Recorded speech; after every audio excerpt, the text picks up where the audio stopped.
Empezamos de una vez. Empezamos. Bueno, son dos temas. Uno de ellos es asma aguda y el otro es EPOC.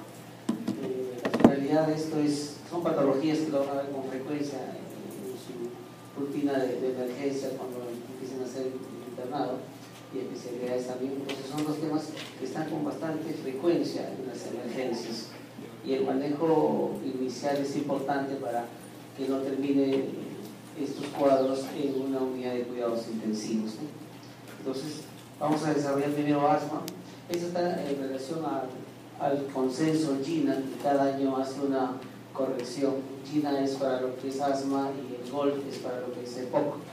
¿Bien? Las definiciones no varían, obviamente, permanece así, pero agregándose algunos factores genéticos, ¿no? Por ejemplo, acá esta definición de asma, donde hablan que es una inflamación crónica de las vías aéreas, ¿no? Donde hay una fisiopatología importante de elementos celulares con mediadores que van a predominar en esta inflamación y que van a causar lo que se llama la hiperreactividad de la vía aérea, ¿no? Y esto pues son episodios que generalmente son recurrentes en aquellos pacientes asmáticos no bien controlados, ¿no? Y la característica propia de la clínica es pues disnea, sibilancia, opresión torácica, tos. Son signos no específicos de asma, ¿no? Por eso que es importante cuando una persona debuta con asma aclarar bien el diagnóstico para poder establecer adecuadamente el tratamiento.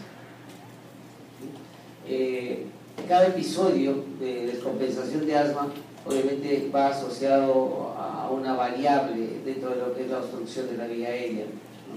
Pero el punto principal de asma es que es un evento reversible, a diferencia de la enfermedad pulmonar obstructiva crónica. ¿Bien? Lo que vamos a tratar es básicamente exacerbación de asma. El manejo del asma estable es un manejo netamente ambulatorio, consultorio, donde se manejan otro tipo de medicación para sostener un proceso no inflamatorio a largo plazo y bloquear alguna de los aspectos de mediadores que ahora tenemos en el mercado. Bien, entonces, exacerbación de asma, eso lo llaman pues básicamente cuando hay un empeoramiento de todo lo que es la función pulmonar y lo que es la sintomatología del paciente, ¿no? Se exacerba la tos, se exacerba sibilantes, ¿no? Y una de las características cuando ustedes se enfrentan a un asmático, a veces viene tengo tos y ustedes le escuchan y está sibilando, ¿no? La tos es como un mecanismo de respuesta a esa hiperreactividad bronquial. Entonces, esta exacerbación obviamente nos va a llevar a que disminuya el flujo respiratorio y ese es justamente uno de los parámetros que se toman para poder evaluar al paciente en las emergencias. Todas las emergencias no hacen esto, no hacemos, ¿no? Incluso en el hospital Revalente que trabajamos, obviamente porque no tenemos un medidor de flujo pico que es tan simple y tan barato, ¿no? Y mucho menos vamos a poder tener lo que es el volumen de inspiración forzada al primer segundo. Pues estas son condiciones en las cuales obviamente sí tiene que trabajarse para poder establecer el grado de severidad que estamos enfrentando en el paciente que está descompensado de su asma. ¿Bien? Aquí obviamente esta lámina es de una generalidad, ¿no? Tenemos acá que dice las terapias primarias incluyen pues los famosos beta-2 agonistas de acción corta, ¿no? Y lo que se está proponiendo es la administración temprana del corticoide para disminuir la estancia hospitalaria y para disminuir la posibilidad de complicación en el paciente. Bien, las exacerbaciones severas obviamente pueden presentarse. Puede el paciente venir con asma leve y en el transcurso de que ustedes están medicando hacerse severa e incluso tener componente de compromiso o riesgo de vida. Cuando enfrentamos a un asmático es importante tener estos tres principios. La historia clínica. Ustedes que están yendo a la emergencia y se están topando con las historias que realizan sus compañeros internos o nuestros residentes, que la historia es mala. Es una historia muy telegráfica, es una historia donde no dice nada, no se consigna mayor cosa. Entonces es importante, sí, tener una buena historia, la anamnesis del paciente, sus factores de riesgo, sus antecedentes de hospitalizaciones previas, si ha estado o no ha estado en cuidados intensivos, todo eso para ir catalogando al paciente de acuerdo al riesgo. El examen físico igual, vamos a avanzar acá, es una historia breve, cierto, en emergencia es una historia breve, pero una historia breve dirigida, concisa, a lo que yo estoy enfrentando. Si soy un asmático, me va a interesar determinados puntos que tengo que consignarlo en la historia. ¿Bien? Entonces, acá como dice, tiempo de inicio, desde cuándo está con el espasmo, si hay algún factor desencadenante que la paciente pueda haber detectado, de repente el polvo, estaba frente a pinturas, movilizando papeles guardados, o sea, hay varios factores que pueden influenciar para el desarrollo de un asma inicialmente leve y después moderada severa, ¿no? No hay asmático que no tenga rinitis alérgica, no hay asmático que no haya hecho alguna vez un episodio de una crisis asmática moderada severa. Hay que buscar, en base a la anamnesis, si es que hay alguna reacción anafiláctica, de repente tomó un aire y ella no sabe o él no sabe, y puede haber producido broncoespasmo, o tiene antecedente de una alergia medicamentosa y sin querer obviamente le administraron eso y empezó un componente inicial anafiláctico para posteriormente a activar lo que es la hiperreactividad bronquial, ¿no? Y un punto importante en la anamnesis es ver la adherencia al tratamiento que tiene. La mayoría de pacientes asmáticos, si ustedes conocen, andan a veces solamente con su salbutamol, Ventolin o X marcas comerciales, ¿no? Solamente están de rescate nada más, no hay una terapia de mantenimiento. Entonces hay que ver si está adecuada la dosis, si está adherido al tratamiento, cumple o no el tratamiento que le ha dado su médico, y si es que ha habido cambios o no ha habido cambios antes de que inicie este último episodio. Otro aspecto que no hay que olvidar dentro de la parte de anamnesis, si este paciente ha estado consumiendo esteroides o usa inhaladores de esteroides como parte del tratamiento. ¿Cuántas visitas a emergencia ha hecho? Porque a veces vienen cada 3 días, cada 2 días y 5 espasmos. Esa paciente obviamente ya tiene que quedarse para poder compensarla o manejar bien la dosificación. El vicio que ustedes van a encontrar en los hospitales es: viene el paciente con asma, nebulízalo 3 veces, pone hidrocortisona, mejoró, se va, ¿no? Pero se va a la deriva porque no hay una indicación de qué cosa seguir o cómo seguir hasta que lo vea su control ambulatorio, ¿no? Y la realidad es pues, que el control ambulatorio de cualquier paciente pasa tranquilamente más de 10 o 15 días. Entonces esos 10 o 15 días puede volver a tener una recurrencia de asma con broncoespasmo y todo el cuadro clínico, ¿no? Bien, preguntar si es que ha tenido alguna vez ingreso a cuidados intensivos, si lo intubaron en algún momento, ¿no? Porque obviamente con esto, si es positivo, vamos a tener que tener más cuidado con un paciente de alto riesgo. Obviamente ya nuestro esquema terapéutico va a variar. Y si ha habido cuadros similares a esto, preguntar cuánto tiempo duró, qué tan severo fue antes de que se presente, si fue el mismo desencadenante de la vez anterior a la que tiene actualmente, y obviamente ver qué medicación es la que usa con frecuencia.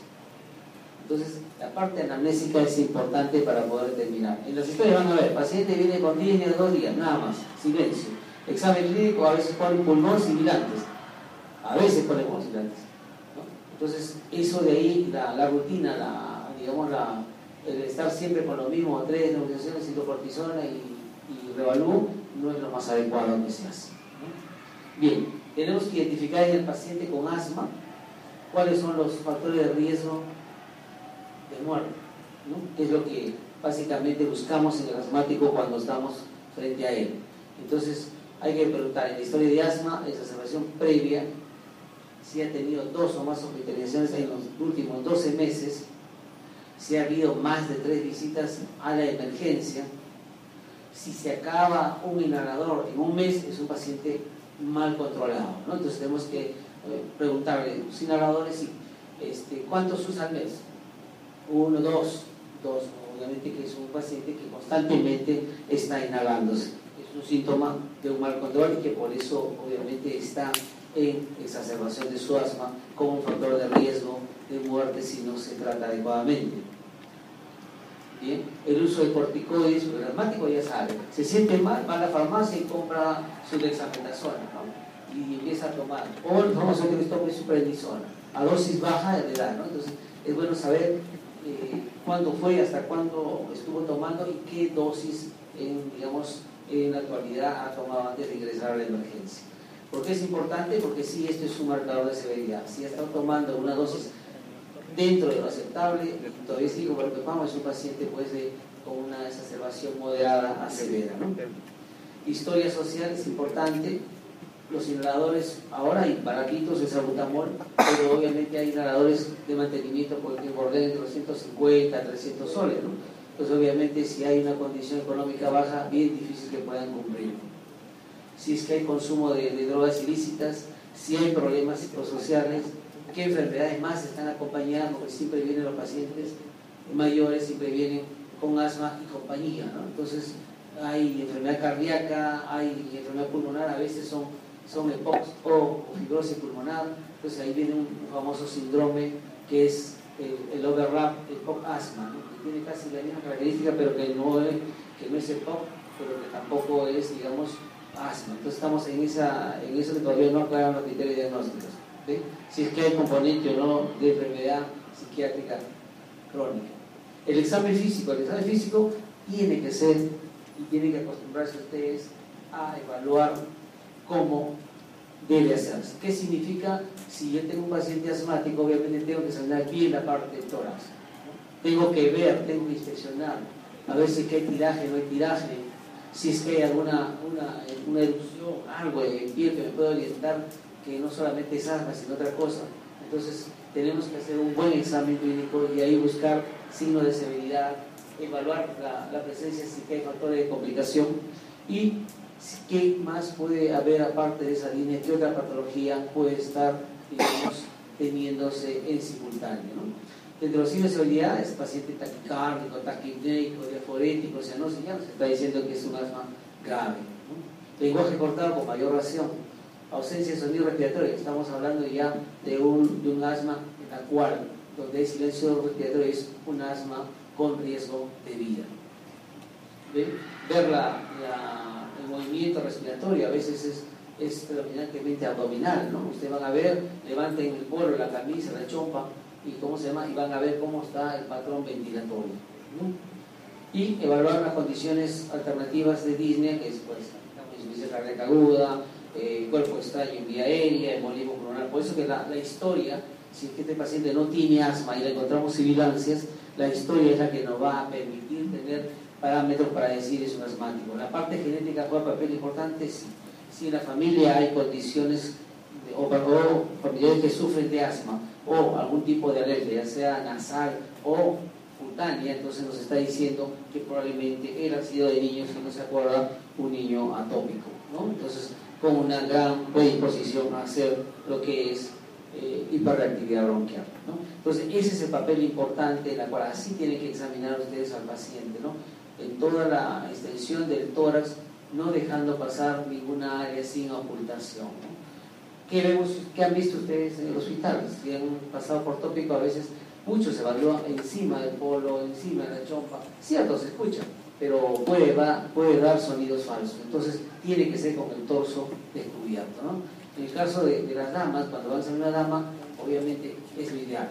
Ojo, cuidado, si es que es una dama, tengamos bastante cuidado.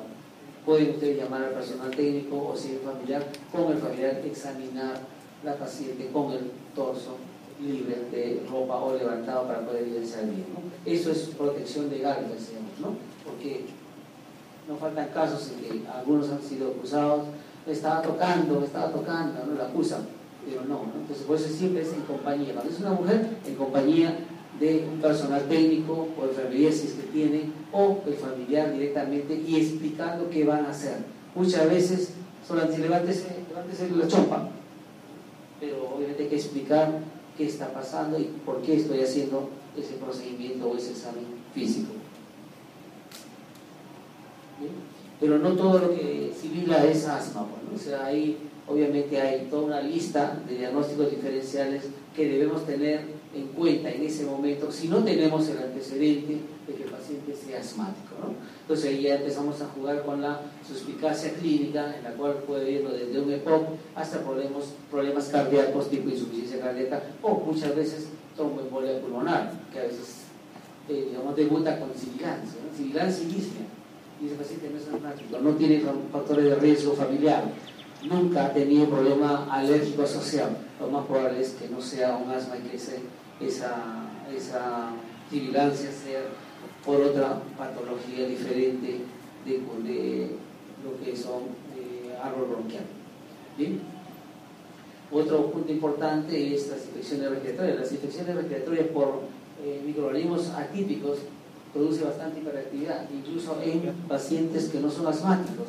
En este último invierno hemos visto bastante problemas de traqueobronquitis espasmódica, ¿no? Entonces, no hay asma, pero han tenido sibilancia. Se ha tenido que usar corticoides, se ha tenido que usar inhaladores como un asmático, pero obviamente después hay que hacer los test diagnósticos para definirlo. En niños es mucho más fácil, ¿no? Son pocas las variantes. Siempre tener en cuenta el club a la cabeza, ¿no? A veces se le pasa, como a algunos pediatras les ha pasado, ¿no? El club tratado como una neumonía que después de una segunda consulta recién hace un diagnóstico adecuado. Las neumonías virales, cuerpo extraño en vía aérea, bronquiolitis, lo más frecuente en la edad pediátrica, y las infecciones virales, un virus sincitial respiratorio, obviamente, que está predominando o ha predominado en este invierno bastante en niños y también en adultos, que hacía confundir pues al cuadro respiratorio con la influenza A1H1, ¿no? Entonces son condiciones que hay que siempre pensar en diagnóstico diferencial, ¿no? Obviamente el diagnóstico que se hace de un paciente que no tiene diagnóstico de asma pero que viene con un broncoespasmo, con sibilancia, disnea, tos, obviamente ahí es una de las cosas importantes es lo que es la realización de la espirometría, ¿no? Pero obviamente ninguna emergencia tiene espirometría y eso ya es un punto diferente. En donde sí debemos tener es el medidor de flujo pico, ¿no? Que es lo que nos va a ayudar bastante para ver cuánto él tiene dentro de su basal, basal para lo que es la parte respiratoria en relación a ir catalogando su descompensación en algo leve, moderado o grave, ¿no? Bien, entonces la medición de función pulmonar a través del volumen respiratorio forzado primero segundo, que es clave para correlacionar con la saturación. El hecho de hacer diagnóstico de anamnesis y todo está en simultáneo, nunca es primero 1, 2, 3, no.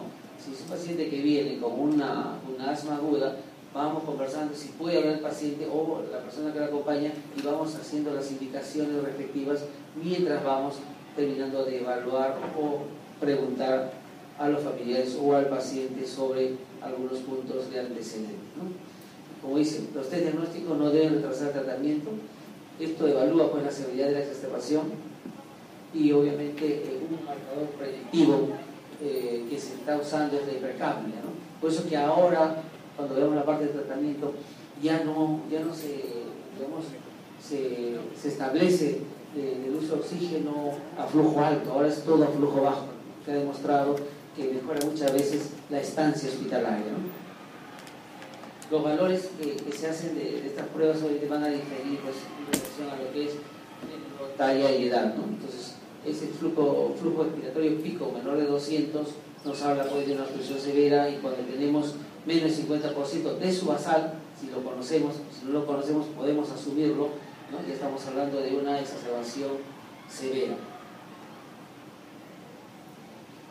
El otro elemento que nos ayuda, si no tenemos el flujo pico para realizarlo, o mucho menos la espirometría, es la saturación de oxígeno, ¿no? Obviamente esto es importante, monitorizar con cuánto llega ese paciente, con cuánto está al término del tratamiento inicial, para poder determinar si es que puede ir a casa o debe quedarse hospitalizado, ¿no? El niño, la saturación mayor de 95, obviamente cuando estamos con un niño con broncoespasmo, nuestro objetivo es eso, pasarlo más de 95. El adulto, menos de 92, obviamente ya nos está diciendo pues de que ese niño tiene que quedar hospitalizado, ¿no? Si le hemos dado ya beta-2 agonistas, le han puesto un corticoide, obviamente es un paciente que debe estar hospitalizado para evaluación, ¿no?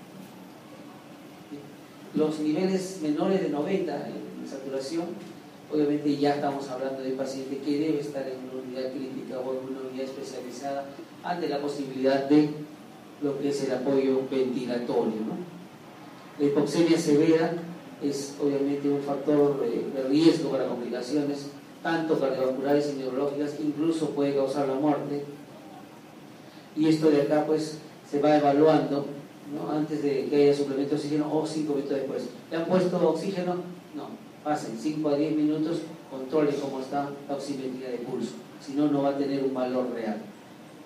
Y obviamente este monitoreo de pulso oxímetro se retira cuando ya alcanzamos los valores ideales. En niños más de 95, en adultos mayor de 92, excepto en las embarazadas y en los cardiópatas, que debemos tener más saturación para poder decir que está estabilizándose su problema de broncoespasmo. La medición de gases arteriales, ojo, esto es importante, no es rutinario. Entonces, no a todo asmático le vamos a tomar gasometría. Al que tiene factor de riesgo dentro de su anamnesis, al que está en una exacerbación moderada, severa, ahí sí tenemos que tomarle obviamente gasometría, ¿no? En niños, vuelvo a repetir, en niños más de 95% de saturación y menos, niveles de menor de 90, cuidados intensivos. Este es el valor predictivo que tienen que ustedes tener si en algún momento en nuestro país cambia y podamos tener lo que es el flujo pico expiratorio, menos 50% de su valor predecido. Es un paciente que está en una exacerbación moderada. La hipercambia, obviamente, es rara cuando hay un flujo mayor de 25 o mayor de 200 litros por minuto, pero sí nos va a ayudar en ver ese grado de hipoxemia, ¿no?, para poder titularlo como insuficiencia respiratoria. Una presión arterial de oxígeno menor de 60, con un CO2 mayor de 45 o mayor de 50 según los autores, ya estamos catalogados como una insuficiencia respiratoria aguda. Entonces este paciente está haciendo una exacerbación severa y esto tiene que ir a una unidad de manejo rápido, una unidad de manejo de cuidado crítico. ¿Qué otro test diagnóstico? La radiografía no se usa, salvo que tenga relación el episodio de asma con un proceso infeccioso y nuestro examen clínico nos informe de que hay algunos rales o estertores crepitantes que podamos considerar como posibilidad de infección agregada de tipo neumónica. O dos, si es que hay una condición de desaturación a pesar del tratamiento, no hay buena respuesta y clínicamente no escuchamos bien, existe la posibilidad de que pueda estar dentro de las complicaciones del asma la presencia de neumotórax.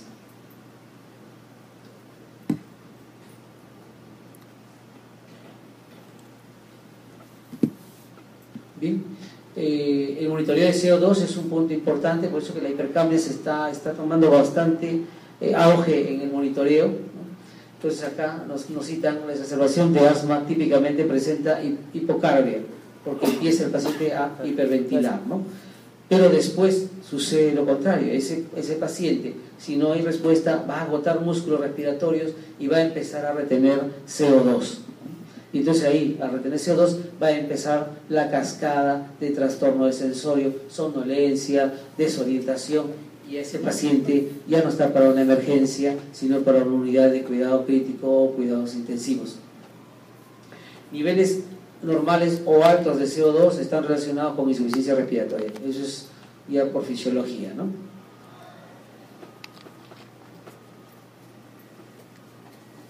Bien, entonces esta es la clasificación de exacerbación de asma: leve, moderado, moderado severo y el resto respiratorio. Ahora, ¿qué hacen? Ahora han unido, ¿no? Leve, moderado, moderado severo, ¿no? Son los dos que están unidos en la última clasificación china, y el otro que es el asma exacerbado con riesgo de muerte o arresto respiratorio inminente. Estos son parámetros que hay que seguir, pero son lo que hacemos clínicamente, ¿no? Vemos al paciente disneico, hablamos con él, vemos su estado de sensorio, tomamos frecuencia respiratoria, vemos en el examen físico si hay o no hay músculos accesorios que están siendo utilizados, si hay tiraje supraesternal, si hay tiraje intercostal, si hay presencias sibilantes, vamos a tomar el pulso, está taquicárdico, no está taquicárdico, ¿no? O sea, todo lo que hacemos está ahí. Parece larga la lista, pero es todo lo que hacemos. En menos de 3 minutos hemos hecho todo, ¿no? ¿Por qué? Porque podemos catalogar. Si el paciente va caminando, se echa la camilla, conversa con ustedes, pues ni hablar, es un asma leve. Pero si ya está en reposo y ya está con frases entrecortadas, obviamente este paciente está yendo a lo que es moderado a severo, ¿no? con lenguajes así, ya sea con frases o solamente con palabras. El estado de alerta igual lo chequeamos, viene caminando, responde todo interrogatorio, está lúcido ese paciente, viene y hay una tendencia realmente a no estar atento, pues obviamente ahí estamos hablando ya de que hay una alteración y probablemente si tomamos una gasometría vamos a encontrar algún tipo de alteración. No se olviden nunca la frecuencia respiratoria. No hay en las historias, ustedes ven con cuánta frecuencia respiratoria llegó el paciente. Entonces tomen la frecuencia respiratoria.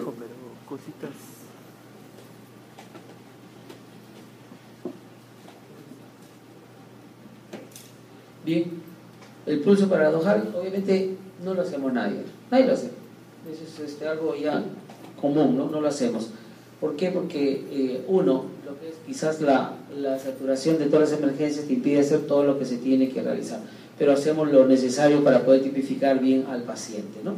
Entonces, si hay oportunidad de hacer o tomar pulso paradojal, pues ni hablar. Es uno de los criterios también que nos dice la presencia de ellos, obviamente nos está diciendo que la exacerbación es severa, ¿no? O sea, va aumentando el pulso paradojal, o sea, ese descenso de la presión arterial en inspiración hasta 25 mililitros de mercurio en adultos y de 20 a 40 en niños. Esto ya nos está hablando de una exacerbación severa. El otro, que es lo que no contamos en la emergencia, que es el flujo respiratorio pico, para poder determinar, ¿no?, si es que hay o no hay alguna eventualidad de exacerbación moderada, severa, o si es algo leve. La presión arterial de oxígeno debemos tenerla normal en el leve. En el moderado a severo, pues inicialmente más de 60 y luego empieza a caer, obviamente porque ya empieza a aumentar el fenómeno de alteración de la ventilación perfusión, y entonces empieza a caer y el paciente también ya empieza a tornarse con otra clínica, puede tener cianosis oral, ¿no?, o distal, pero ya estamos hablando ya de un paciente que está en condiciones más delicadas, ¿no? La saturación, obviamente, si tiene más de 95, si está entre 91 y 95, y si está menos de 90, ya sabemos que es un asma severa, ¿no? Y el resto, obviamente, es un paciente en la cual pues no tenemos sinología, es un paciente con lo que es silencio respiratorio, ¿no? El paciente está somnoliento, está confuso, hay un movimiento tóraco-abdominal, hay desbalance tóraco-abdominal, ese paciente no está taquicárdico, sino al contrario, tiende ya a la bradicardia, ¿no? Y esos son los factores de riesgo, o pre-parada respiratoria y después parada cardíaca secundariamente. La hipoventilación se desarrolla más rápido en niños que en adultos, ¿no? Por eso que el niño asmático rápidamente se complica y es el que más complicaciones puede tener por esa rapidez de, ¿cómo se llama?, de desarrollar hipercapnia. Obviamente en la fisiología del tronco, de tórax, obviamente es un tórax pequeño y donde puede ser mucho más lábil a la respuesta del CO2 y a la hipoxemia propia, ¿no? ¿Bien? Entonces, esta es la parte inicial donde ustedes eso lo han hecho rápido, anamnesis, examen físico, han planteado en qué grado está esa exacerbación, leve, moderada, grave, o si está con compromiso de vida. ¿Sí? Una vez que han hecho eso y han planteado su diagnóstico de asma aguda grave, leve, moderada, cualquiera de ellos, y empiezan ustedes a realizar el tratamiento. Obviamente esto es paralelo, ¿no? Cuando sean internos y les llegue un paciente con asma, no esperen a terminar la historia y recién presentarlo al asistente correspondiente. Si ustedes saben que es asma y está con sibilancia, satura a 94, inmediatamente ustedes presenten el caso para que ya se vaya iniciando la nebulización, y paralelo a ello van terminando de hacer todo el examen clínico o aumentando más su anamnesis y antecedentes. Entonces, el tratamiento objetivo de la exacerbación de asma es, en primer lugar, corregir la hipoxemia, ¿no? De moderada a severa, porque obviamente la leve no hay hipoxemia, pero moderada a severa ya estamos teniendo alteración de la presión arterial de oxígeno, y por lo tanto ese es nuestro objetivo, ¿no? Corregir lo que es la hipoxemia.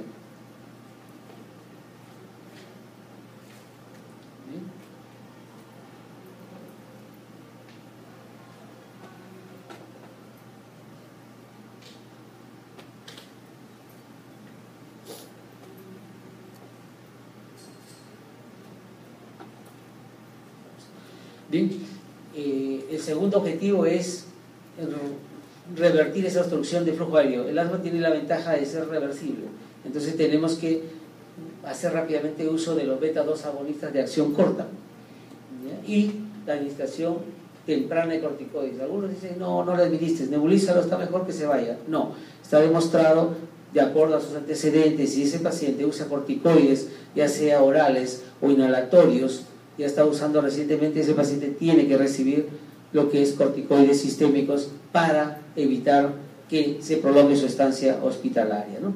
Y el tercer objetivo es pues reducir la posibilidad de recaída o exacerbación, ¿no? O recurrencia. Eso obviamente pues eso ya significa salir del cuadro agudo y ver el tratamiento de mantenimiento en el cual el paciente ha estado no teniendo adherencia en forma adecuada, ¿no?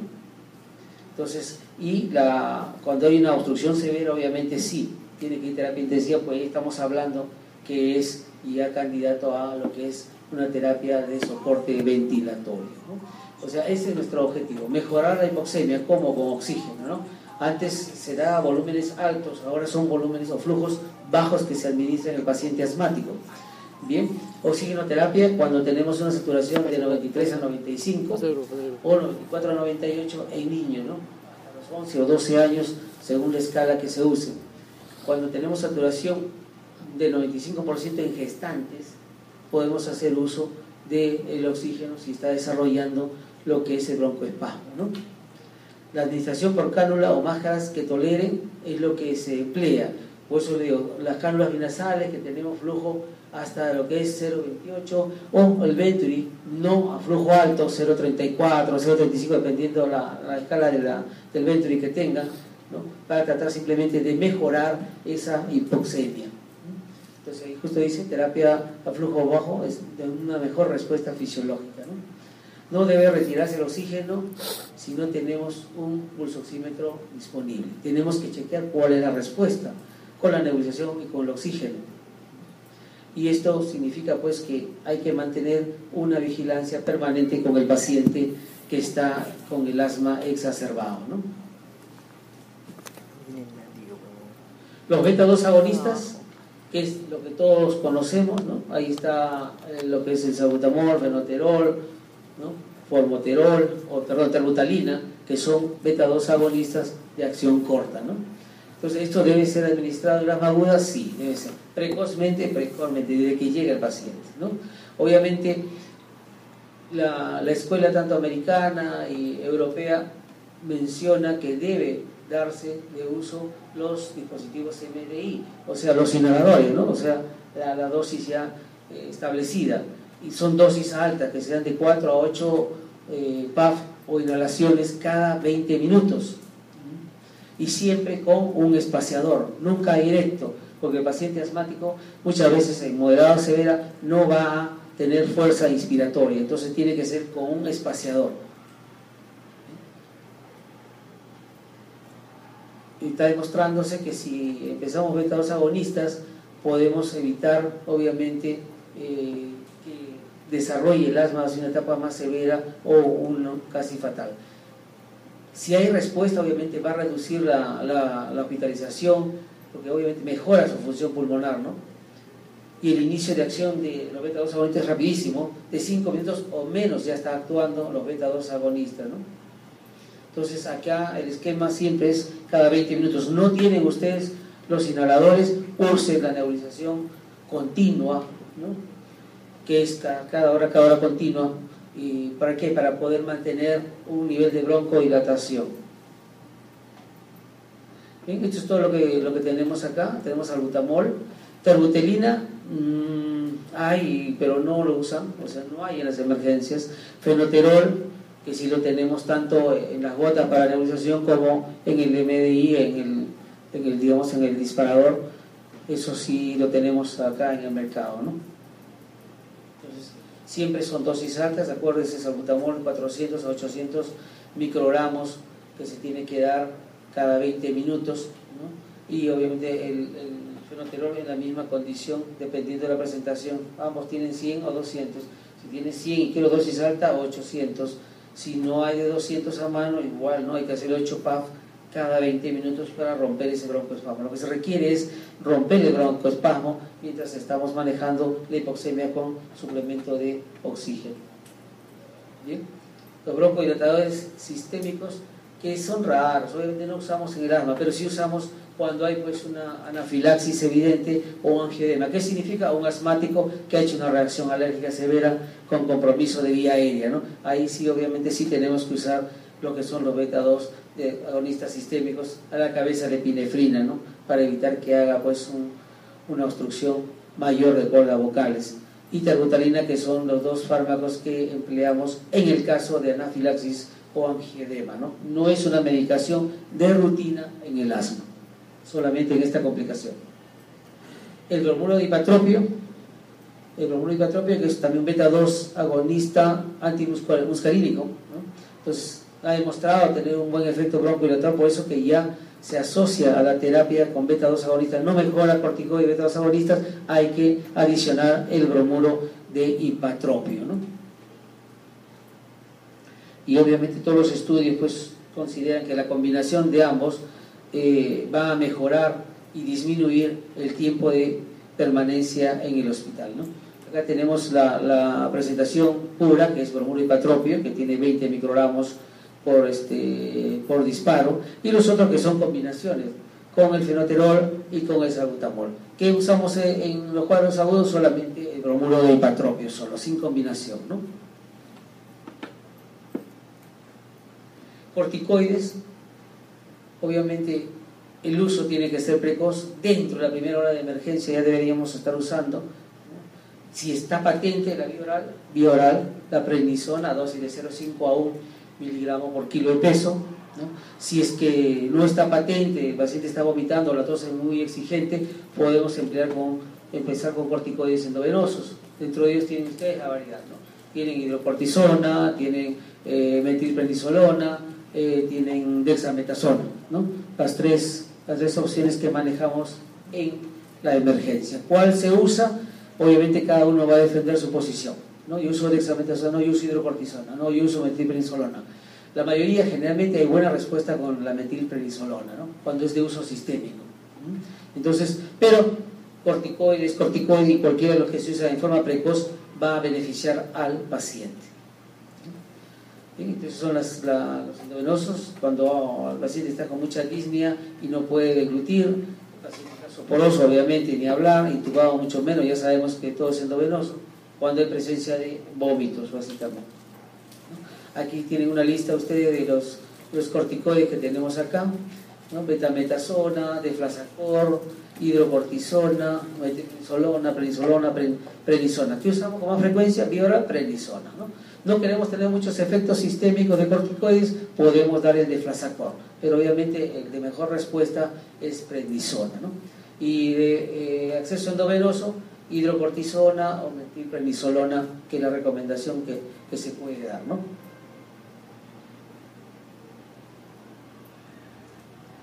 Bien. Tratamientos controversiales del asma, a la cabeza sulfato de magnesio. Esto es un medicamento en el cual no es de rutina, salvo cuando el paciente ya está entrando en un asma severa, y la dosis de administración 2 gramos en 20 minutos, y esto obviamente cuando tenemos pues un volumen expiratorio forzado a primer segundo menos del 30% de su valor predecido basal, ¿no? Lo que pasa es que acá los asmáticos no conocen cuál es su flujo pico basal, ¿no? Porque no hay ese control en las partes ambulatorias, ¿no? O sea, el neumólogo debería tener como una tarjetita su flujo pico, entonces ya sabemos en qué porcentaje está de su basal en relación a sus controles ambulatorios. Bien. Un sulfato de magnesio indicado en adultos y niños sin respuesta a tratamiento inicial e hipoxemia persistente, ¿no? O sea, esta es una parte, un poco de rescate que usamos cuando ya hemos completado los beta-2 agonistas, hemos completado lo que es corticoide, estamos con terapia de soporte ventilatorio y todavía hay broncoespasmo. Esa es la indicación de usar sulfato de magnesio. El punto de abajo donde hablan salbutamol nebulizado con sulfato de magnesio es todavía evidencia B, ¿no?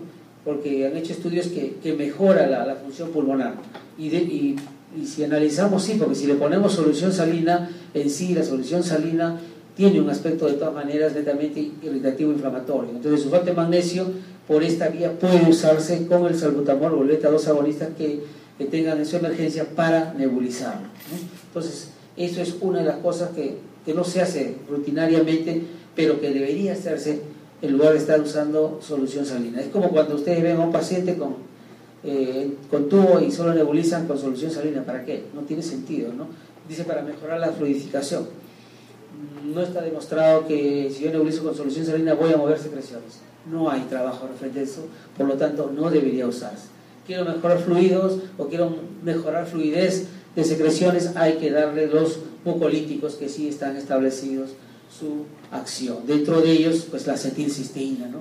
Que tiene un componente, pues, aparte de mucolítico, de ser antiinflamatorio bronquial, ¿no? Por eso que el asmático, el EPOC, se le da pues acetilcisteína cuando tiene secreciones por 10, 15, 20 días para poder manejar bien ese acúmulo de flema.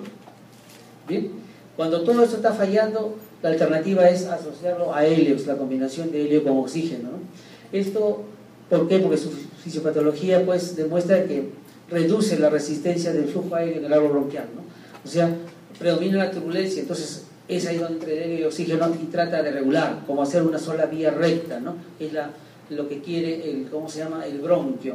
Entonces eso es una opción, no lo tenemos acá, pero es una opción que se está usando ya en los pacientes con asma aguda grave, ¿no? Bien.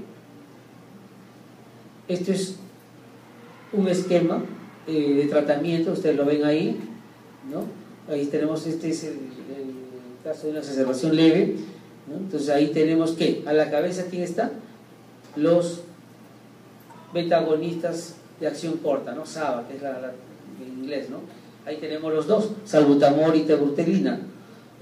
Salbutamol de 200 a 400 microgramos, 2 a 4 inhalaciones cada 20 minutos durante 1 hora. Ese es el tiempo promedio de ver, sí, 1 hora y reevaluar al paciente, salvo que se complique o desarrolle mayor insuficiencia respiratoria, ¿no? La terbutalina también, si lo tienen, pueden usarlo.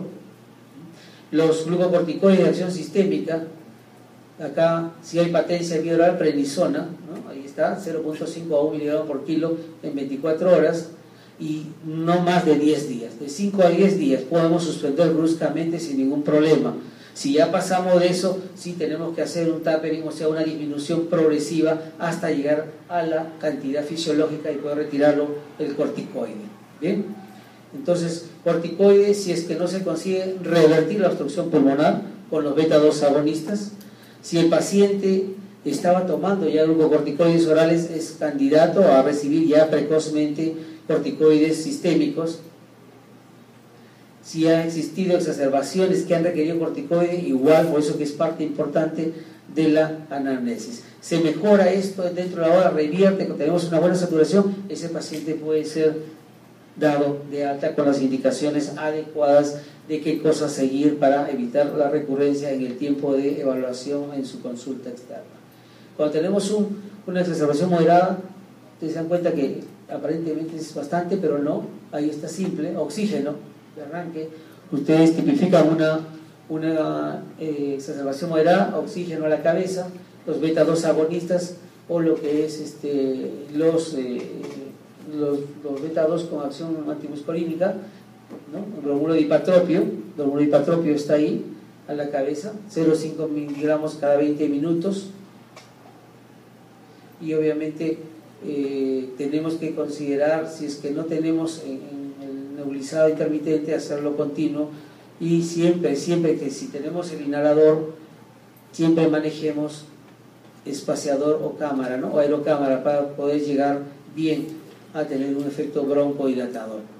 Los glucocorticoides sistémicos, ahí ustedes lo ven, está la prednisona, hidrocortisona a la cabeza, no ponen la metilprednisolona, eso es cuestión netamente de estudio, ¿no? Pero la metilprednisolona tiene un efecto muy importante, que tiene poca actividad mineralocorticoide, entonces a veces se prefiere tener eso para evitar los efectos colaterales de los corticoides, ¿no? Entonces prednisona de 20 a 40, ¿no?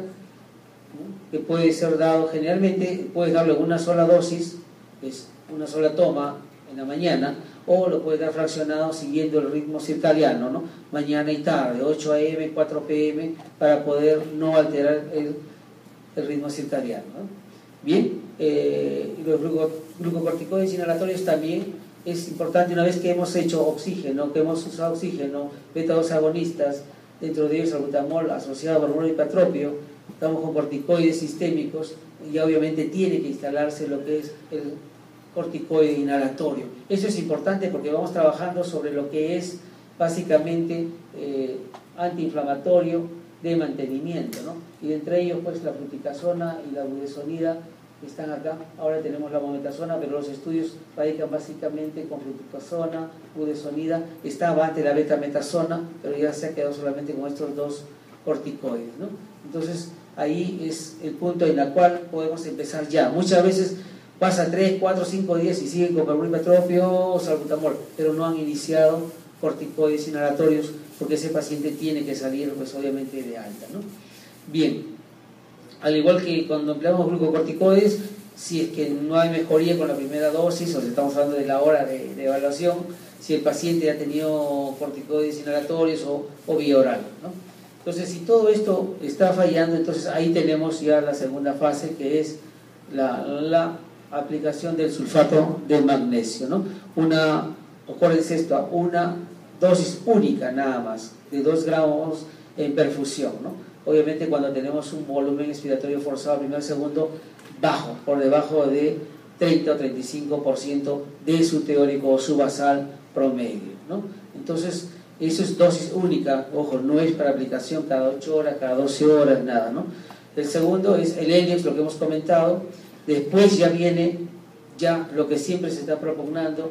Paciente que está todavía consciente, está lúcido, podemos colocarlo en ventilación mecánica no invasiva, es lo ideal. Esto es digamos, lo que se busca actualmente, mantener esto antes de llegar a la ventilación mecánica ya invasiva, ¿no? Entonces, la no invasiva es importante. El paciente está despierto, tiene condiciones todavía de poder respirar, jalar músculos, hay que manejarlo con ese modo de ventilación. Las santinas, ustedes han visto, ahí está un estatus asmático, ponle aminofilina. No se debe usar. No hay mecanismo establecido, por lo tanto no se debe usar. Desde el año 2014, 2012 ya están con las líneas pues, de santinas no usarlo, ¿no? Antiguamente se decía así, ya si no mejora, colócale santina, dentro de ello la aminofilina, ¿no? ¿Por qué? Porque supuestamente había un concepto de que mejoraba la contracción diafragmática, ¿no? Mejorando lo que era la función pulmonar, pero no ha demostrado ese efecto, por lo tanto no es recomendación usar las santinas o la teofilina, ¿no? Entonces, esos son los dos aspectos de lo que es el manejo de exacerbación leve y el otro que es moderado grave.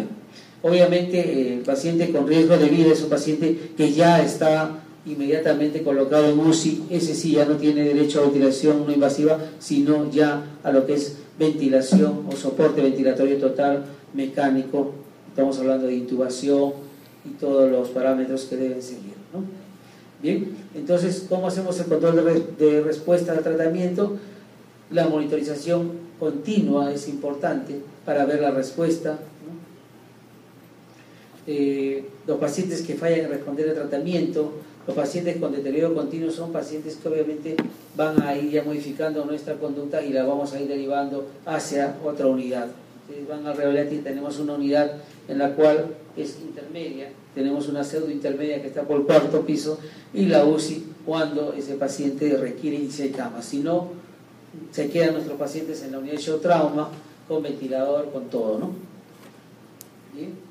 Cuando, digamos, hay beta-2 agonistas con pobre respuesta, es eso lo que nos permite a nosotros el monitoreo estrecho, constante, de ver todo esto, ¿no? Si el tratamiento está haciendo efecto, si es que la exacerbación de repente pasó de moderada a severa, o si no hay respuesta al tratamiento para ya ir pensando en los segundos niveles de atención de ese paciente, ¿no? Ver su condición clínica y nunca olvidar de mantener el pulso oxímetro, la oximetría de pulso para ver su saturación de oxígeno, ¿no? Obviamente, si tenemos un paciente que se va deteriorando, ese paciente ya debe tener una gasometría para ver si ya estamos entrando en la parte peligrosa que es la acidosis respiratoria, ¿sí?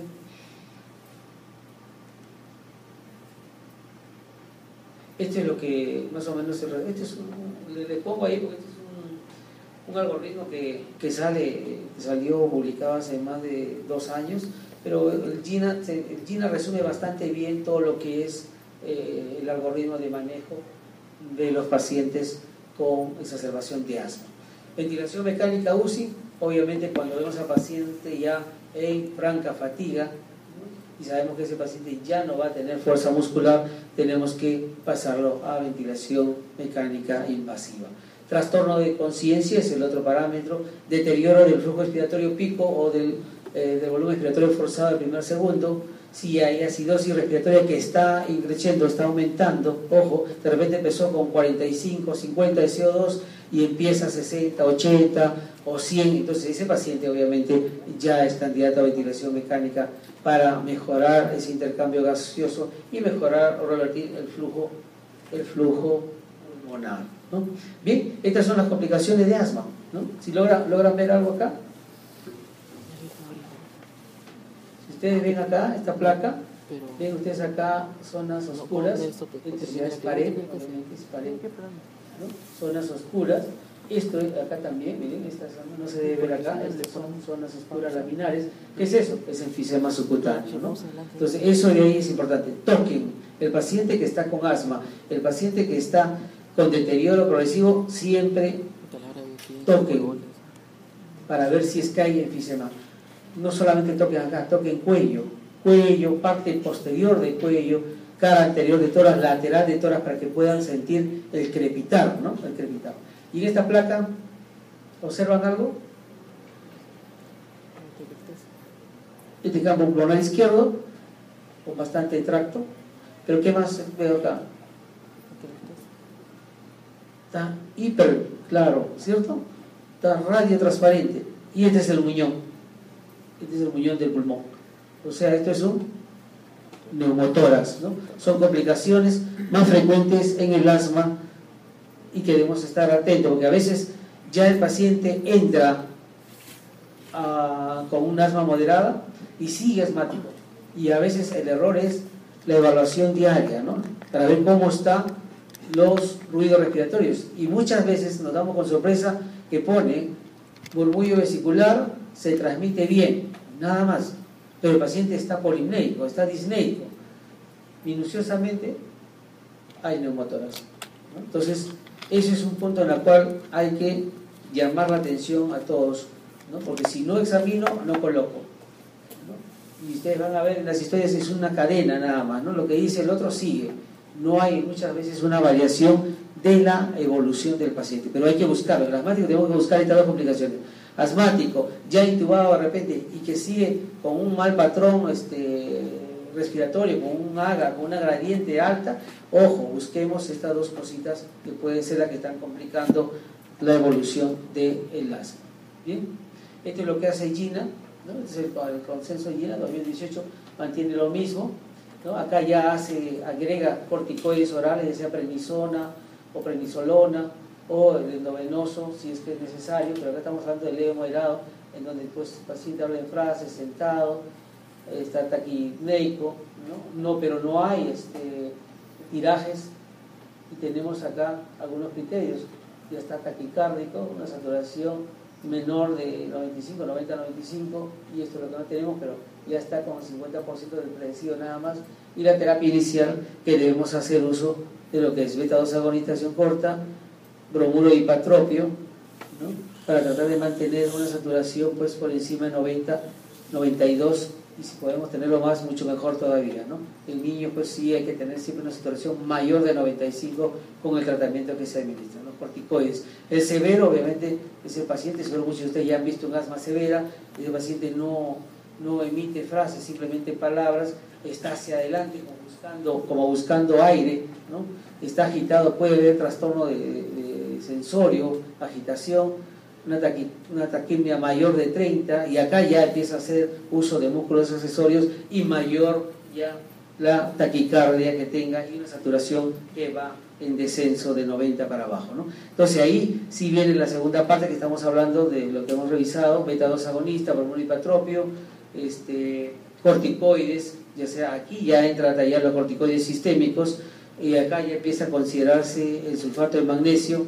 Dosis alta de corticoide todavía no hay un estudio que revela, como en aquellas enfermedades autoinmunes donde tú le das un pulso de 1 gramo, pero todavía no hay estudio definido de uso de corticoides a dosis alta. ¿Se puede emplear? Se puede emplear. La respuesta todavía no está monitorizada 100%.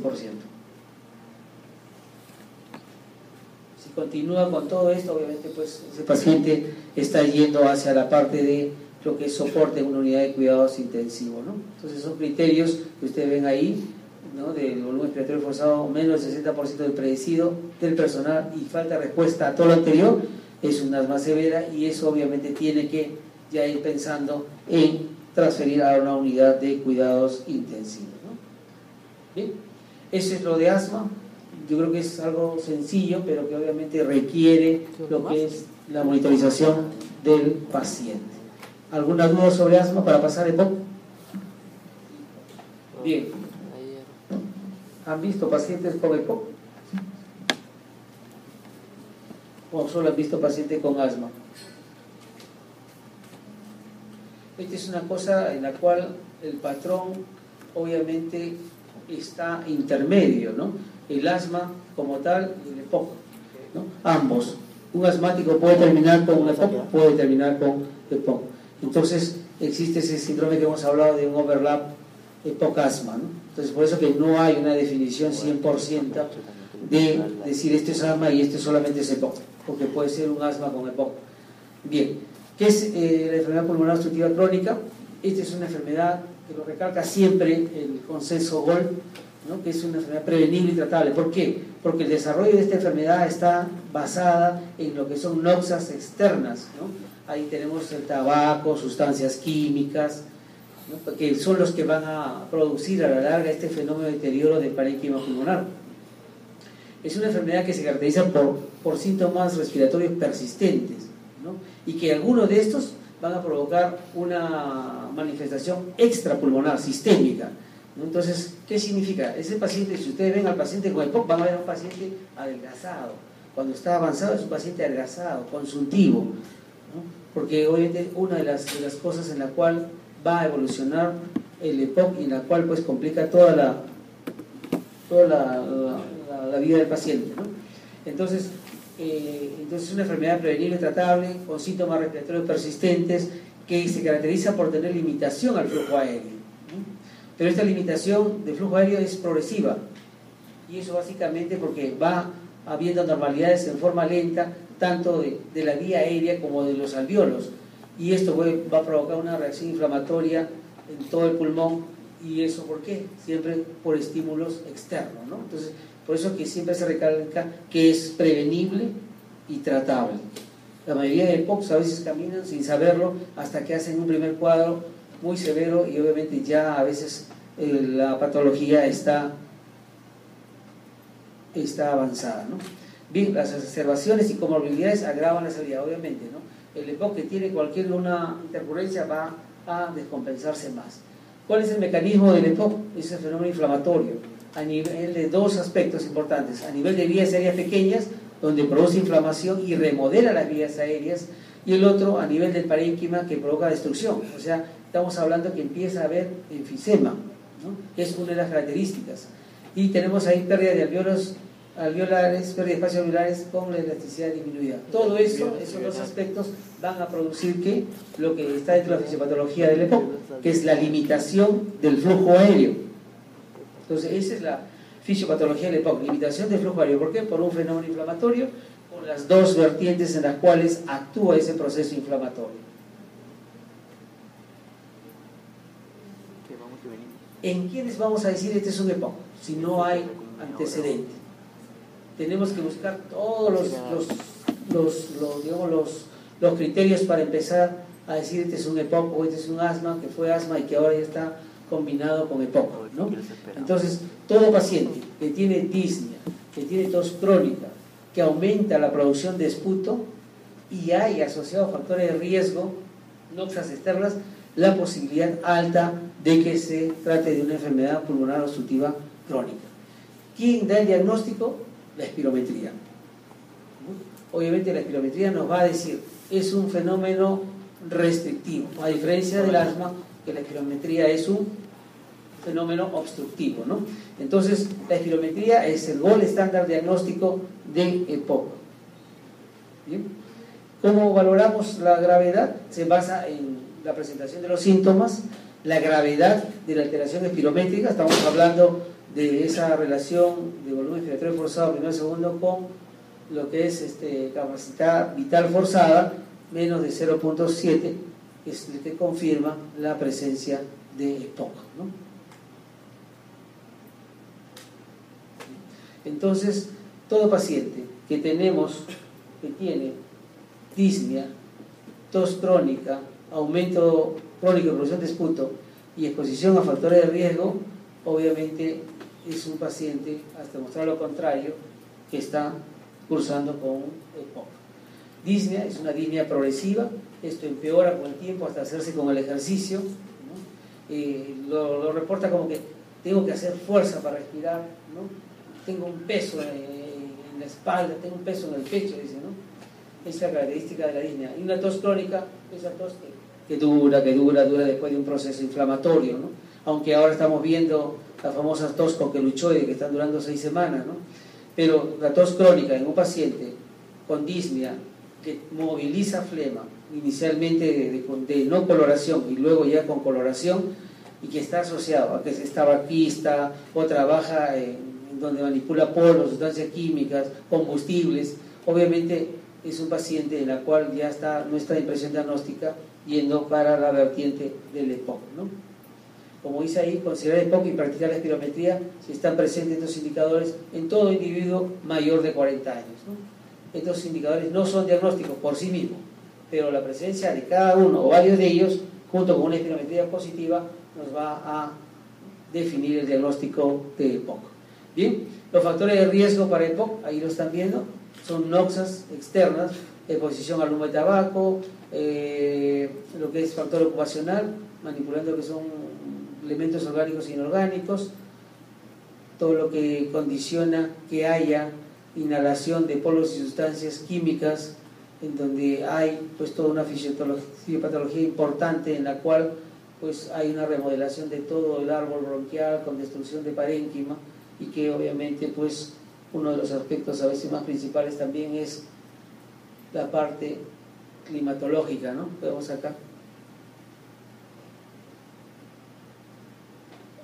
¿Es fácil hacer diagnóstico diferencial de EPOC? Sí, porque obviamente tiene una variante. El EPOC siempre es un inicio a edad mediana, ¿no? El asma, precozmente, tempranamente, hasta el lactante, que empieza con la primera bronquiolitis y después sigue con broncoespasmo y finalmente lo catalogan ya como un asma. Si hay antecedente familiar, padres, tíos asmáticos, probable es que esta paciente también, o esta bebé o bebé, tenga pues un componente de hiperreactividad bronquial que va a debutar con asma en cualquier momento de su vida. Entonces, tenemos esa diferencia del EPOC y asma. Uno empieza más tardío, otro empieza más temprano, ¿no? Los síntomas son lentos, progresivos en el EPOC.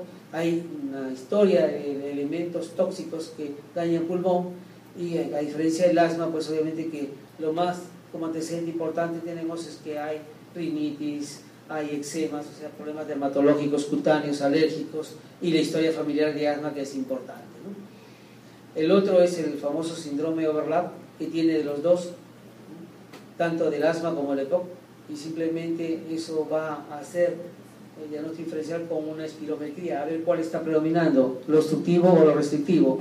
Si es restrictivo, es un EPOC que ha evolucionado de un asma, o si ha tenido asma anteriormente y desarrolla esta restricción, con seguridad que hay un componente de este famoso síndrome overlap asma-EPOC.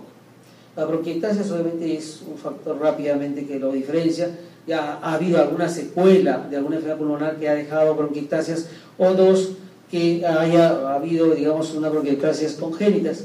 Entonces, pero la característica de esto es que es francamente un esputo purulento y siempre está asociado a infecciones bacterianas, ¿no? Entonces vamos a encontrar siempre, cuando hagamos el examen físico, estertores gruesos, crepitantes gruesos, no los finos del proceso de consolidación, condensación agudos, sino esos crepitantes gruesos, ¿no? Y ahí obviamente se imponen los estudios imagenológicos de demostrar que hay bronquiectasia. ¿Cuál es la placa de tórax? Definitivamente no va a ser simplemente si es que hay neumonía o no, pero la tomografía sí nos va a permitir determinar si es que hay bronquiectasias y dentro del patrón pulmonar qué cosa es lo que puede haber, ¿no? Entonces, se hizo en base al estudio GOLD una clasificación de EPOC, ¿no? Pero esto lo hicieron basado en espirometría, ¿no? En lo que es el volumen expiratorio forzado primer segundo, post aplicación de broncohilatador, ¿no? Entonces ahí tenemos los cuatro grados, GOLD 1, 2, 3 y 4, que está básicamente en relación al BEF, ¿no? Al BEF 1. Leve cuando tenemos 80% parecido, moderado entre 50 y 80, severo entre 30 y 50 y muy severo cuando tenemos menos del 30% del predecido, ¿no? Esto es lo que obviamente si tenemos una basal de BEF previamente que llega al hospital y podamos tener nosotros también un flujo pico expiratorio o un peak flow para poder determinar cuál es su porcentaje del predecido de ese paciente y catalogarlo en qué EPOC, GOLD 1, 2, 3 o 4 se encuentra. Bien, entonces el EPOC es amplio, la terapia de mantenimiento es diferente, la exacerbación del EPOC es lo que queremos ver, igual que la exacerbación de asma que hemos visto, ¿no? Entonces el EPOC pues, exacerbado es, digamos, todo un evento natural en la cual todas las características aumentan, ¿no? La disnea, aumenta la disnea de acuerdo a su basal, la tos también, hay expectoración y empieza a desarrollar todo un fenómeno de intensidad de síntomas diferente de su basal, ¿no? Entonces esto a veces es de inicio súbito y a veces cuando empieza súbito, disnea, tos o más disnea o más tos, a veces se tiene hasta la sospecha de una tromboembolia pulmonar, ¿no? Pero no es así, sino es una disnea crónica que ha incrementado en estas últimas semanas y ha conllevado una exacerbación y que puede influenciar o darnos evidencia de poder modificar el tratamiento habitual de este paciente, ¿no? Bien, las causas más comunes de exacerbaciones son infecciones del árbol traqueobronquial.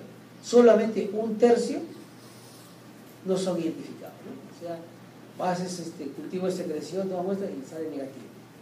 Entonces, ese tercio generalmente lo tenemos nosotros, ¿no? Porque nunca lo encontramos. Bien raro que encontremos un cultivo de secreción, ¿no? Pero obviamente sí, tienen que hacer pacientes que tienen el móvil de secreción, hagan el cultivo de secreción, pídale beca de todas maneras en nuestro país, obviamente es una condición importante. Bien, los broncohilatadores inhalatorios, los beta-2 agonistas con o sin anticolinérgicos y los glucocorticoides son los tratamientos efectivos para la exacerbación. O sea, es lo mismo que el asma, pero acá obviamente ya es de inicio con beta-2 combinado con bromuro de hipatropio y glucocorticoide sistémico, ¿no?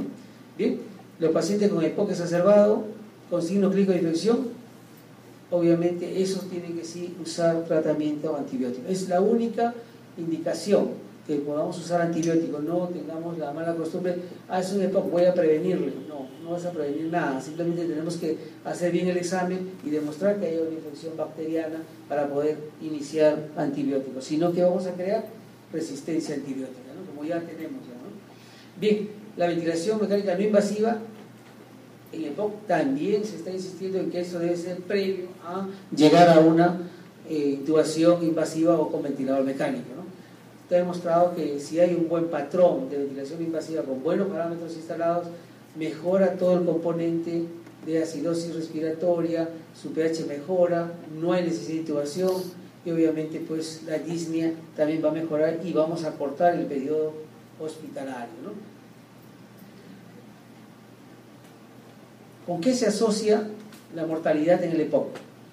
Con la acidosis respiratoria. Una acidosis respiratoria severa, permanente, constante, a pesar del tratamiento, estamos hablando de que ese paciente tiene una alta tasa de mortalidad.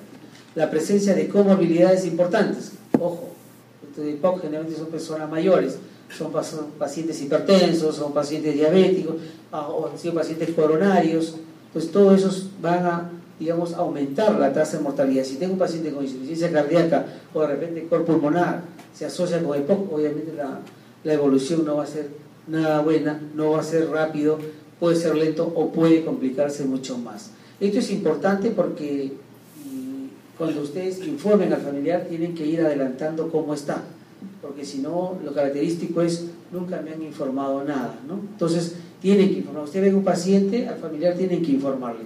¿Por qué? Para que sepa realmente cómo está el paciente. Y no se olviden siempre de historias. Si ustedes se informan, consignen, se informa a familiar, prima, hija, tal, del estado delicado del paciente. Entonces ya legalmente ustedes se están salvando y saben que informaron al familiar. Es un punto importante. Otro elemento que va a aumentar la tasa de mortalidad es la necesidad de soporte ventilatorio, ¿no? Entonces, obviamente, todo paciente con EPOC que llega a requerir ventilador mecánico es un paciente que tiene una alta chance de mortalidad y que obviamente ahí va a depender bastante cómo está su estado basal pulmonar para poder tener una respuesta adecuada, ¿no? ¿Cuáles son los factores de riesgo de exacerbación? Obviamente, el GOL 1 y 2 tienen bajo riesgo, ya 3 y 4 sí son los que van a tener exacerbaciones y exacerbaciones severas, ¿no? Un elemento importante a considerar es la presencia de reflujo gastroesofágico, ojo, y la hipertensión pulmonar.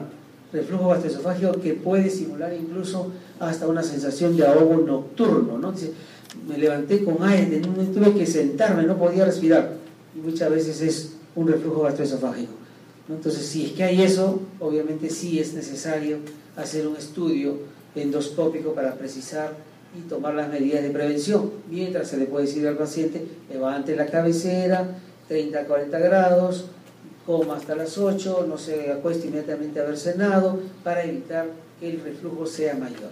Y la hipertensión pulmonar obviamente tiene que ser evaluada y demostrada para que empiece el tratamiento y no exacerbe un EPOC si el paciente lo tiene de fondo, ¿no?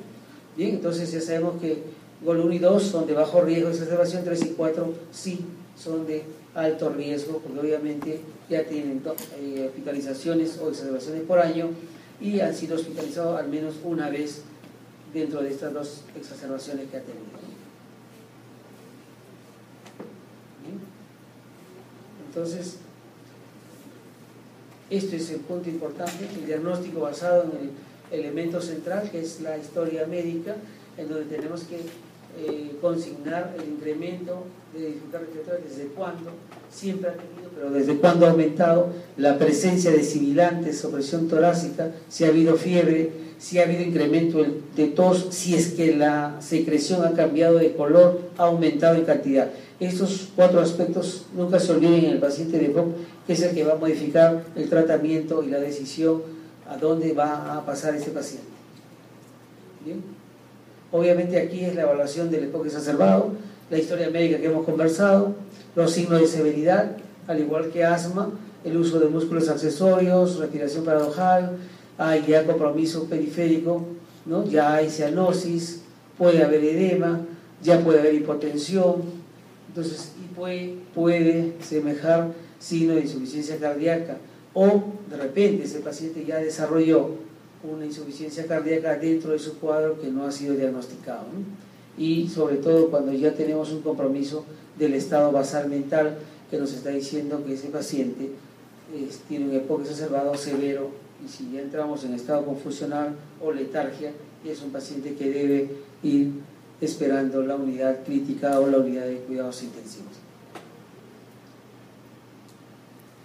¿Qué produce estas exacerbaciones? Obviamente va a haber un impacto en la calidad de vida del paciente. ¿Qué significa eso? Ese paciente va a empezar a no nutrirse adecuadamente, porque sabe que si come mucho le va a faltar el aire, se limita, entonces empieza a desnutrirse.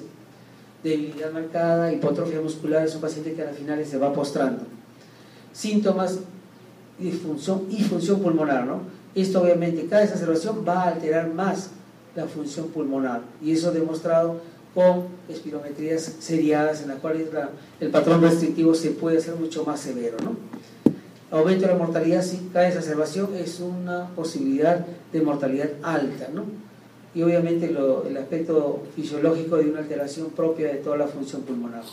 Aumenta el costo económico, claro, es un paciente que obviamente mantener un paciente con EPOC es un paciente caro, desde que usa inhaladores, desde que tiene que estar sometido a terapia respiratoria, que no lo hacen acá en el Perú. O sea, ningún paciente va a terapia respiratoria Entonces son condiciones en las cuales pues, se va creando a un EPOC que sabemos que en 2 exacerbaciones o 3 exacerbaciones va a terminar en ventilación mecánica, porque es un pulmón y una caja torácica ya agotada. Bien, entonces la gasometría es importante para evaluar la severidad. Ahí están los criterios que ustedes conocen de insuficiencia respiratoria: un PaO2 menos de 60 con un CO2 más de 50 con un FIO 0,21. Ojo, siempre tómenle, antes que coloquen oxígeno, tómenle por favor la muestra de gasometría. La presencia de acidosis moderada severa con hipercapnia progresiva es un factor de insuficiencia respiratoria, ventilación mecánica y obviamente pronóstico reservado. Radiografía de tórax debemos hacer, sí, en el paciente con EPOC, sí, porque es un paciente que sí más se va a asociar con procesos neumónicos como complicación frecuente. EKG también, el electrocardiograma, ¿por qué? Para ver si es que ya hay alguna anormalidad no detectada. De repente tenemos hipertrofia ventricular, ya sabemos que de repente el paciente ha tenido o tiene una arritmia, ¿no? Entonces hay, digamos, o ha habido eventos isquémicos no detectados. De repente una operación de pecho con un poco de compensación de POC, no tomaron electro y desarrolló algún tipo de isquemia miocárdica no detectada y que no evolucionó para mal. Dentro de los exámenes de laboratorio, cultivo de esputo y etiograma siempre es importante. Bueno, bioquímica sanguínea y hemograma como parte de la evaluación para ver si hay un proceso infeccioso que el hemograma nos puede dar. Y ahí nos falta quizás aumentar la proteína C reactiva, ¿no? Que nos va a decir cómo está su respuesta del paciente ante la noxa infecciosa. Entonces, la clasificación de las exacerbaciones está en leve, moderado y severo. El leve, obviamente, se trata con broncohilatadores de acción corta. El moderado, ya estamos con lo mismo, más antibióticos, ojo, y corticoides orales. El severo es un paciente que tiene que estar hospitalizado o en algún lugar de la emergencia y que está siempre asociado a insuficiencia respiratoria. Entonces ahí, si ya tenemos una insuficiencia respiratoria y el paciente despierto, es candidato a ventilación mecánica no invasiva. Ese es el punto importante. Grábense por favor, porque eso es lo que se quiere hacer siempre antes de llegar al ventilador. Bien, entonces, ¿qué tenemos que hacer? Manejo de exacerbaciones. Estos son los criterios de hospitalización. Cuando hay un aumento de todos los síntomas, ya tenemos considerado como un EPOC severo. Hay nuevos signos como que hay cianosis, edema periférico puede ser secundario a hipertensión cardiopulmonar, ¿no? O una insuficiencia cardíaca de fondo asociada a su EPOC. Cuando no hay una respuesta a la terapéutica inicial, cuando tiene comorbilidades significativas, de repente es un paciente hipertenso, diabético, renal crónico. Entonces son criterios que dicen, no, a este paciente mejor lo hospitalizamos porque es de alta tasa de complicación si lo dejo ambulatoriamente, ¿no? Con los exámenes que han tomado usted, su gasometría, su radiografía, todo eso le va a dar más criterios para poder definir la hospitalización, ¿sí? Si está visitando constantemente la emergencia, o sea, exacerbaciones frecuentes, sí es necesario también hospitalizarlo. Y sobre todo si es de edad avanzada, como es la población alta de nuestros pacientes en las emergencias, es un criterio para tenerlo hospitalizado, monitorizarlo y después dado de alta, ¿no? Y si cuando no hay soporte domiciliario adecuado, obviamente pues no tiene cómo manejar, no lo manejan bien en casa, a veces hay que compensarlo, estabilizarlo y después ya pasarlo a domicilio, ¿no? Entonces este es el resumen de lo que debemos hacer frente a un EPOC severo exacerbado, en donde tenemos que evaluar severidad, síntomas, gasometría y radiografía de tórax. A la cabeza, terapia de suplemento con oxígeno, ¿no? Obviamente si tenemos hipoxemia, empieza a bajar la saturación, todavía no retiene CO2, hay que darle oxígeno. Flujo bajo, no le den flujo alto porque su hipercapnia de ellos es el que les permite respirar. Damos flujo alto de oxígeno, vamos a quitar ese estímulo y obviamente va a empezar a retener más CO2 con compromiso sensorio y vamos a tener la parte final que el paciente va a estar en cuidados intensivos. La terapia inicial, beta-2 agonista de acción corta, con uso de espaciadores, ¿no? Se agrega los anticolinérgicos, las antinas, amiofilinas, ahí falta poner no hay que usar, siempre lo dejamos ahí, pero no hay que usar santinas, ¿no? glucocorticoides oral si es que está patente o sistémico si es que hay una contraindicación, y la terapia antibiótica siempre y cuando haya un incremento de la disnea, volumen de esputo y que sea purulento. Cualquiera de estos tres, con dos de los anteriores ya debemos usar antibiótico. ¿Y qué antibiótico debemos usar? Obviamente son antibióticos de acuerdo a lo que es patología, a lo que es la patología o el mapa microbiológico que deben tener en su hospital, ¿no? Bien, entonces este es como un resumen de todo. Beta-2 agonista de acción corta, con o sin anticolinérgico, corticoides sistémicos, que va a mejorar lo que es el BEF1, metilsantinas no recomendadas, ventilación no invasiva, es el primer modo de ventilación que debe hacerse el paciente con insuficiencia respiratoria y EPOC. Y finalmente, en los que ya fracasaron con todo el tratamiento y llegó al agotamiento, ya hay que pensar en la ventilación mecánica invasiva, ¿no? Hay un error, invasiva, ¿no? Bien, esto es en base a la patología de los microorganismos. Lo más frecuente que tienen que recordarse: la presencia de Haemophilus influenza, de Streptococcus pneumoniae, la Moraxella catarrhalis, que son los que más van a dar complicaciones. Entonces tenemos que escoger tratamiento antibiótico más o menos en la población que sospechamos que tenga, y si ha habido hospitalización previa y ha salido de alta, tercer, cuarto día regresa, ya estamos hablando de una infección respiratoria intrahospitalaria, y entonces ahí hay que cubrir más los factores de riesgo de Pseudomonas, más los gram positivos que puede tener este paciente, ¿no? A la cabeza obviamente siempre están los beta-lactámicos, ¿no? Los macrólidos como acitromicina, claritromicina, ¿no? Las quinolonas también, es un espectro muy amplio. Dentro de las quinolonas tenemos ahí los que más llegan a parénquima pulmonar, que es moxifloxacino y levofloxacino, aunque ahora un poquito que se está satanizando las quinolonas por los múltiples efectos colaterales que están reportándose, pero que es parte que siempre ha habido, ¿no? Pero obviamente hay que tener cuidado ya ahora al prescribir con las comorbilidades que pueda tener el paciente y la edad del paciente.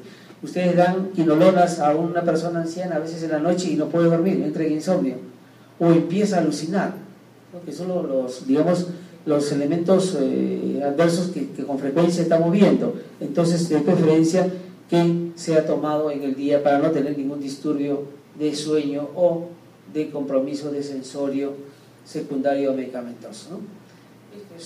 Riesgo de Pseudomonas cuando ha sido hospitalizado 2 o más días en los últimos 90 días, y obviamente cuando se aísla en el cultivo, pues Pseudomonas, obviamente tenemos que dar la medicación específica para ello, ¿no? Ahí ya, si queremos avanzar más, podemos empezar dando ya pues las nuevas penicilinas, ¿no? La piperacilina con tazobactam.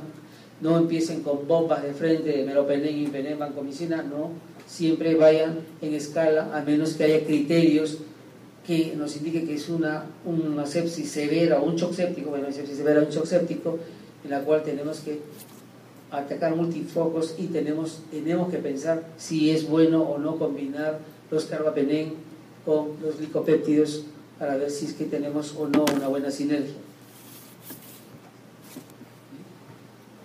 Estos son los criterios de ventilación invasiva: disnea de moderada a severa, acidosis moderada a severa, hipoxemia, ¿no? Siempre hay que empezar con una invasiva. Obviamente los criterios de exclusión pues está el paro respiratorio, cuando haya inestabilidad hemodinámica, ya sea hipotensión o shock, o hay arritmia, o hay problema coronario, ese paciente no va a entrar a la ventilación invasiva. Cuando el paciente ya está con compromiso sensorio, ¿no? Entonces, para la ventilación invasiva, no sé si han visto ustedes, es un arnés a presión bien fuerte y tenemos que tener al paciente despierto para que pueda ayudarnos a ventilar adecuadamente. Y para la ventilación mecánica, obviamente todo lo que fracasó en la parte anterior, inclusive con la ventilación no invasiva, no hay mejora de la hipoxia, la hipoxemia, sigue habiendo una gradiente, el PAFI sigue alterado, obviamente ese paciente ya hay que ayudarlo con ventilación invasiva, ¿no? Entonces, acá estas indicaciones resume: estado postparo respiratorio o cardíaco, con disminución de conciencia, agitación psicomotriz, aspiración masiva o vómito persistente, es mejor usar ventilación invasiva, porque obviamente si le ponemos una invasiva puede vomitar y aspirarse y vamos a tener un problema mayor todavía. Bien, la incapacidad persistente para remover secreciones, aquellas personas que ustedes escuchan que pues, tiene pues secreciones abundantes, ¿no? Y la enfermera se mata colocando la sonda como si va a llegar, y obviamente eso no es posible. Esas son condiciones en las cuales, asociado a una alteración de la oximetría de pulso, para poder decir que este paciente tiene que entrar a ventilación mecánica invasiva, ¿no?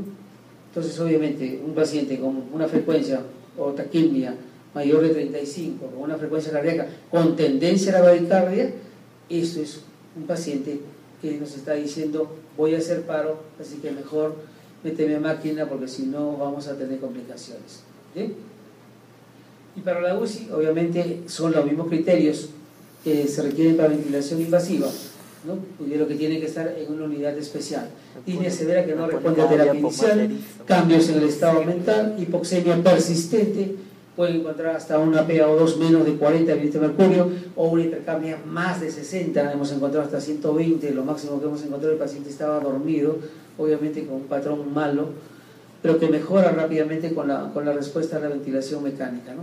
Acidosis respiratoria severa, persistente, y cuando hay inestabilidad hemodinámica que requiera ventilación mecánica, pasa automáticamente a cuidados intensivos, ¿no?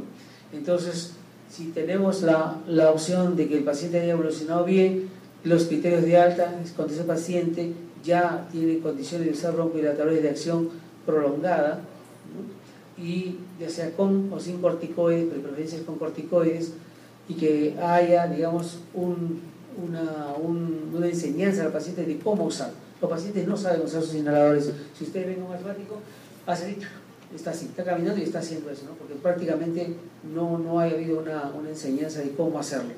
Bien, requerimiento de beta-2 agonistas no más de 4 horas, de cada 4 horas, o sea, cuando estamos dando tratamiento y ya hemos espaciado los beta-2 agonistas cada 6, cada 8, ya ese paciente ya está en condiciones de ir pensando en dar el alta, ¿no? Paciente que está estable, 12-24 horas, ¿qué significa? Mantiene buena saturación, buena frecuencia cardíaca, buen patrón respiratorio, beta-2 agonistas en tiempo prolongado, ese paciente también ya está en condiciones de alta, ¿no? Y obviamente este es un punto importante, paciente con conocimiento de correcto uso de medicamentos. Esa es la parte que nos queda a nosotros, la parte floja todavía, que el paciente sale y no le decimos cómo tiene que hacer uso de su medicación, ¿no? Y obviamente cuando el paciente ya está en condiciones de ser autosuficiente, ¿no? Capaz de comer, alimentarse, levantarse solo, obviamente es un criterio de alta. Bien, eso era todo lo de POC. Si hay preguntas, dudas, si no, nos vemos. ¿Alguna duda sobre POC?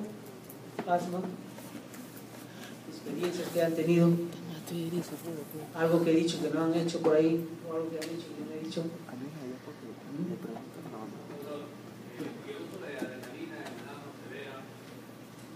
En asma severa se usaba antes, ¿no? Pero está demostrado que a veces el efecto, digamos, colateral es más que beneficioso, ¿no?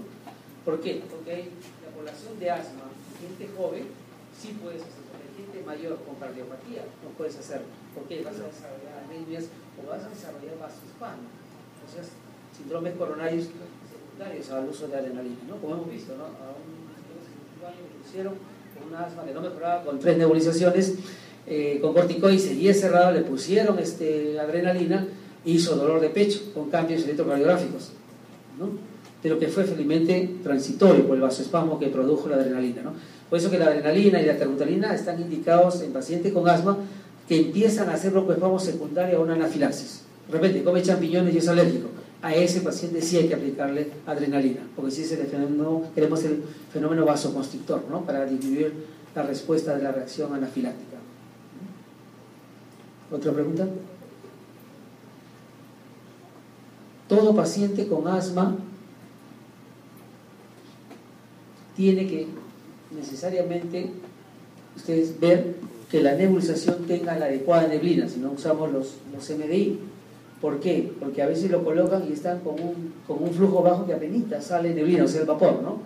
Entonces ese es un punto importante, o sea, las enfermeras saben, pero a veces lo coloca el técnico y lo coloca bajito hasta que hay un poquito nada más y obviamente no va a haber una respuesta adecuada, ¿no? ¿Alguna otra pregunta? ¿Hoy día tiene guardia en el hospital? ¿Alguno de ustedes tiene guardia en el Revaleti? ¿No? Están de vacaciones. Otro grupo. El grupo que faltó. ¿Así? Bueno. Bien, ¿alguna pregunta más? EPOC y asma son los que van a ver más en emergencia. Y eso es lo que hay que evitar. Y siempre voy a recalcar, el paciente con insuficiencia respiratoria, inicien ventilación mecánica no invasiva. Ya está demostrándose que eso es el primer paso, ¿no? Y flujo de oxígeno bajo, no alto, ¿no? En asma y en EPOC. Antes no se tenía ese concepto, ¿no? Entonces, pero ahora sí, ya se está conceptualizando y se está uniformizando en ese criterio importante. Y sus exámenes, por favor, sus exámenes clínicos, sus historias, háganlas bien. Ustedes sean críticos cuando vayan al hospital, critiquen la historia. Si ustedes ven esa historia, yo estoy en el Revalenti, pero los que hemos visto la historia, pues ni hablar, no podemos ocultar, no son historias malas. Entonces ahí es donde ustedes tienen que hacer. El interno y el residente son los primeros que ven al paciente y donde tienen la opción de pedirle todos los datos a él antes que se complique o al familiar y registrarlos, porque a veces el que viene después en la noche ya no está el familiar, entonces tenemos que leer la evolución del día y a veces no hay y estamos, ustedes ya se imaginan, requintando al que hizo la historia, ¿no? Entonces ese es un punto importante en la cual ustedes tienen que tomar seriedad en la evolución de la historia clínica. ¿Alguna pregunta más? ¿O nos vamos? ¿Nos vamos? ¿Usted? ¿Niños asmáticos también se le daría corticoides? Sí.